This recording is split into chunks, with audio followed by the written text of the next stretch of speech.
एक जात की धोबिन थी जो कपड़ा धुलती हैं, प्रेस करती हैं। दोनों सास बहुएँ थी। बहू पूजा पाठ अच्छे से करती थी और सास को पसंद नहीं था। बहू 3 बजे रात उठ के ही पूजा पाठ अपना ख़त्म कर लेती थी, घर का काम पूरा ख़त्म कर लेती थी, तो खाना पीना बनाती थी। और सास हमेशा बोलती रहती थी, कितना समय देती हो पूजा में, उतने में मेरा काम कितना पीछे हो जाता है। एक दिन दोनों अपने अपने घाट कपड़ा धुलने चली गई। वहाँ भोले बाबा एक बुढ़ऊ का रूप लेके वहाँ गए सास के पास। बोले, आप मेरा कपड़ा धुल दीजिए। सास बोली कि क्यों, दो धुल देते हैं, मेरा तो काम ही यही है। बोले, हाँ धुल तो दोगी, मेरे पास कोई पैसा नहीं है देने के लिए। सास बोली, लो अपना कपड़ा लेके जाओ, किसी को दे देना, फ्री में करने वाले मैं नहीं हूँ।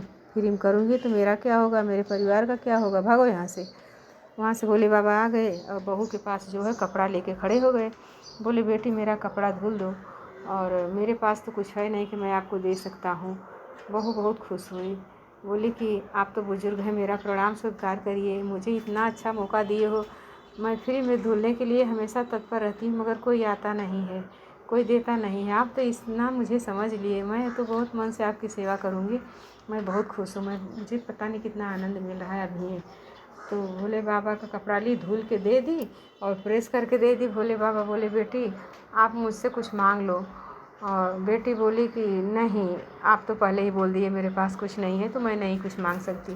बोले, नहीं फिर भी मांग लो, कुछ आशीर्वाद भी तो मांग सकती हो। बोले, ठीक है मैं मांगती हूँ। जो आदमी मर जाता है ना, उसके बाद उसका क्या गति होता है, आप कुछ ऐसा करिए कि मैं उसको देखूँ और समझूँ उसका क्या गति हो रहा है। भोले बाबा ने उसका मंत्र दे दिया।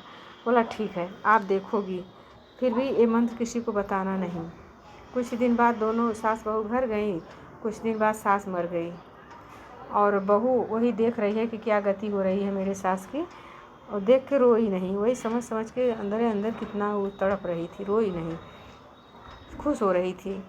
तो देख रहे हैं सब लोग कि अरे बाप रे, सास तो इसकी चली गई है, फिर भी अपना रोना नहीं, इसको आंस भी नहीं आया है, कितनी कठोर बहू है, नहीं रोई। कुछ दिन बाद एक माली मर गया। उसके सुनते ही ध्यान करके देखिए लगी रोने। तो सब बोलने लगे, उसके आदमी तो ज़्यादा करके बोलने लगा कि माँ मर गई तो आपको कुछ नहीं है, और माली की मरने रो रही हो, इसका क्या राज है, आपका क्या विचार है, सब बताइए। मेरे घर के ऊपर क्यों ऐसे सोचती हो, करती हो, रहती हो। बहुत तरह तरह के बोलने लगे, मजबूर होकर उसको कहना पड़ा। बोले, देखो एक बार हमारे पास भोले बाबा गए थे, हमको ऐसा लग रहा है बुढ़ापा के रूप में, तो मुझे कुछ मंत्र दिए थे। मैं उनसे यही वर मांगी थी कि मरने के बाद मैं देखूं कि इस आदमी का क्या मुक्ति हो रही है, गति हो रही है, तो मैं देख लूं।